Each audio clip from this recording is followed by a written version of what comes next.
Raise your hands, keep them up. How's everybody doing today? I want to congratulate you guys on showing up for a doubleheader today. I don't usually come in this room 2 times in one day. That just goes to show you how much I miss you all. You know, I think this is a really important week, you know, for our team. This week is really a grind. But that grind creates a tremendous amount of opportunities for players to sort of push through, improve, you know, when they're tired, improve when they don't feel good, finish plays when they may not feel like it, choosing to do the right things so that they can make the improvements on assignments and techniques, and even when, you know, maybe it's tough for them.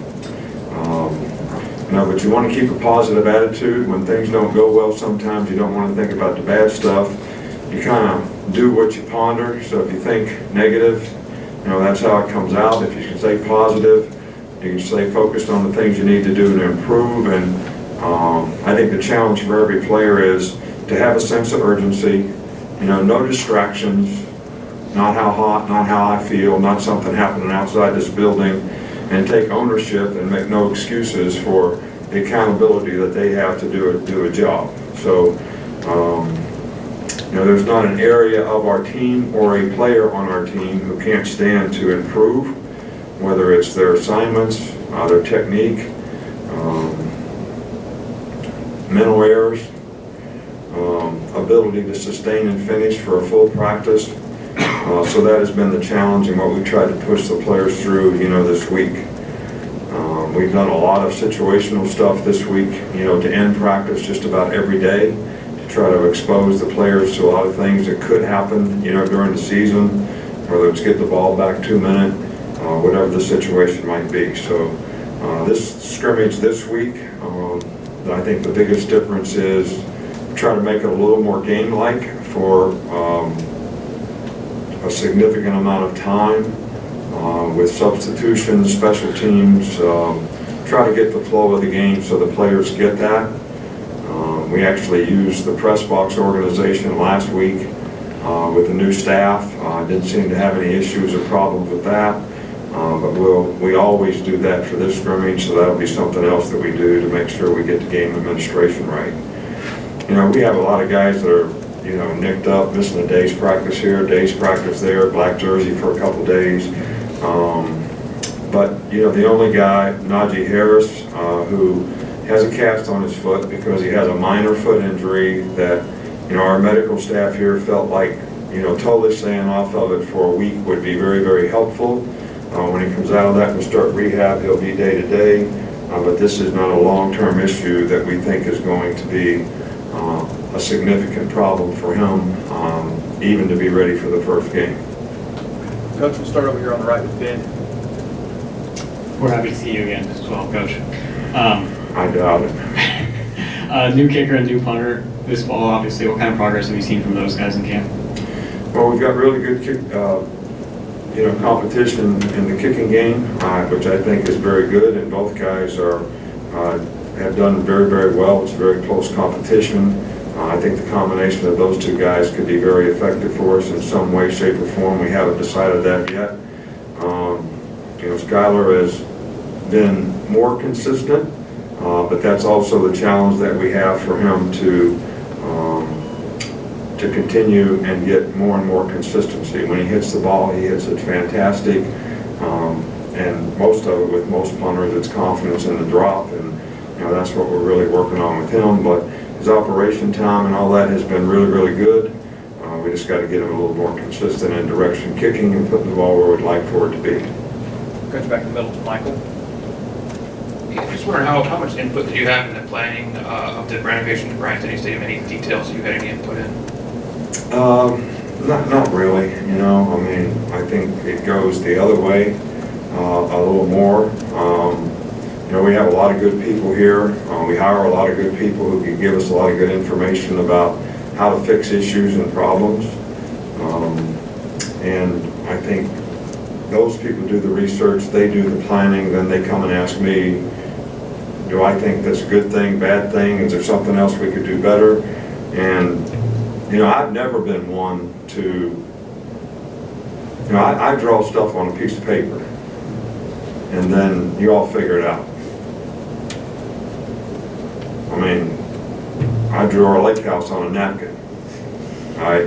We didn't have an architect, we didn't have any of that, and guy built it and it came out pretty good. So same thing with this building. I just said, hey, when we renovated this building, make the weight room, the meeting rooms, and a player lounge, build a new weight room, it's like building a barn, tie these two buildings together so we don't have to go outside to get in the indoor, and then you all go figure it out. And they did a good job of that. And the only part of that we didn't really address was we didn't do a lot to the locker room, and we didn't do a lot to the training room. All right, so we're going to redo those two things here as a part of this whole plan. But I think that we have a stadium that was probably a structure that was to accommodate about 45,000 people, and now we have 100,000 people. So I don't spend any time in the concourses during the game, but what I get told is it's pretty crowded, and we need some significant improvements to be made. So I'm taking their word for it on that. So maybe you can tell me more about that, because I've never been in a concourse, so I wouldn't know. But you know, I think that it's important that we continue to be aggressive in terms of how we make improvements. I think we have fantastic facilities. I think our leadership here has done a great job of reinvesting back into the players, and the future of the program. And I think this is a real strong message that we want to continue to do that. Going back to Cecil. Coach, I'm curious how much that napkin ended up costing you.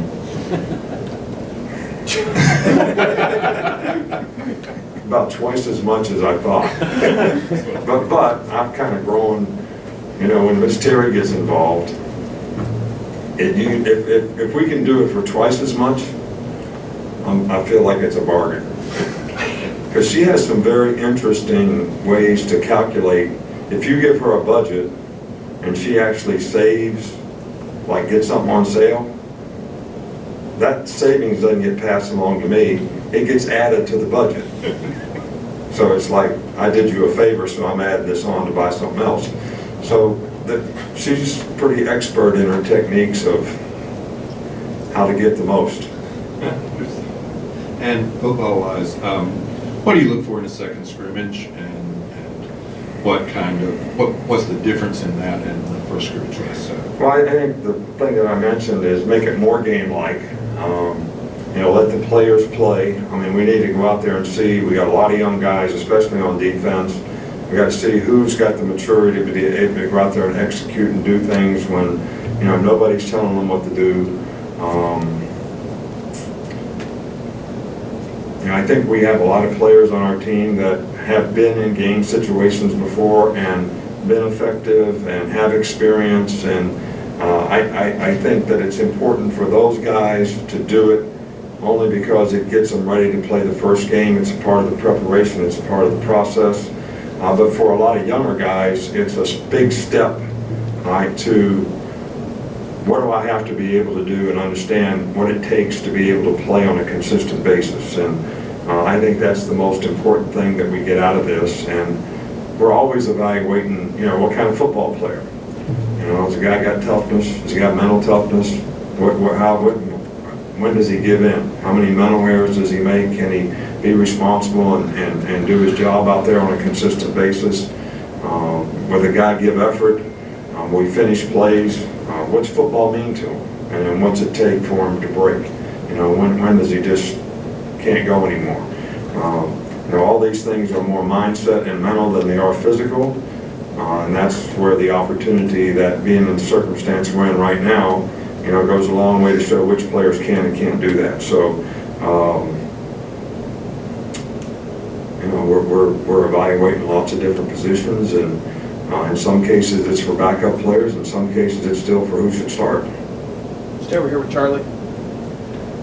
Going back to special teams, what have you seen from the guys that are competing in the return game so far in camp?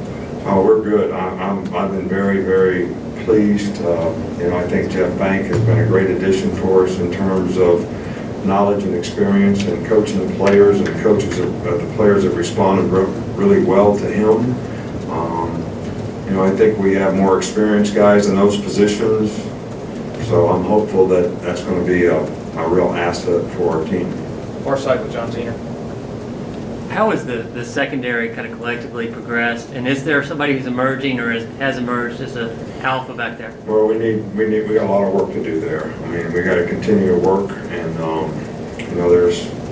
there's a lot of plays on defense where 10 guys do what they're supposed to do and one guy doesn't, and that creates a breakdown. And I think that's not just in the secondary. I think that's all the way around the town. So, it's a real work in progress to me. I think that, probably the two guys that have played with the most consistency out there is, Trayvon Diggs and Xavier McKinney. Those two guys have been pretty consistent all along. Everybody else has been a little up and down, and to me, everybody else's position is, still, there's competition in all the rest of the positions, and how we fit the guys around those two guys still remains to be determined. Two more quick ones, Tony and then Alex. Kind of, on the offensive line, we've seen some shift between Alex Leatherwood and Jedrick Wells. What are you looking for in that shift, and or is that just one of the experimental things you've been doing? Just an experimental thing that we do, and one of the things you need to do in camp is, okay, every day is important. Today's important, the next play is important, tomorrow's important, but what happens in October and November is important too. So if you're going to build diversity in your players, you almost have to do it now. If a guy's going to be able to go, somebody goes down and you want to move a guy to guard, play another guy at tackle, get the best 5 guys out there on the field however you can, you got to do it now. So guys have got, and we have to know now whether they can do it, if that makes any sense. All right, so sometimes we move guys around, so let's just say we lose a player, what do we do next? And then sometimes you find out that certain combinations are a little better than others. We haven't made that determination in the offensive line as of yet. So I think that you answered your own question when you said it's just an experiment. Finish up right here. I think with one scrimmage left. Can I ask a question? Yes, sir. Why does he always get the last question? Is there a technique involved in this, or is this like singing the fight song at the end of the game? It's like singing the fight song at the end of the game. Okay. With the one scrimmage left, what do you kind of want to see from Jalen and Tua that would maybe make your job easier, your decision easier in the next few weeks? Well, I don't expect it to be an easy decision. We have two guys that are great competitors. They're both really good players. They both had, good fall camps. So I don't expect it to be easy. And I want them to continue to compete and work hard and do well. And our coaches are working hard to help each one of those guys be the best player that they can be, and we're going to continue to do that. And like I said before, if both guys can contribute to our team, we'll certainly utilize that the best way we can. Okay. Thanks, Coach. Thank you.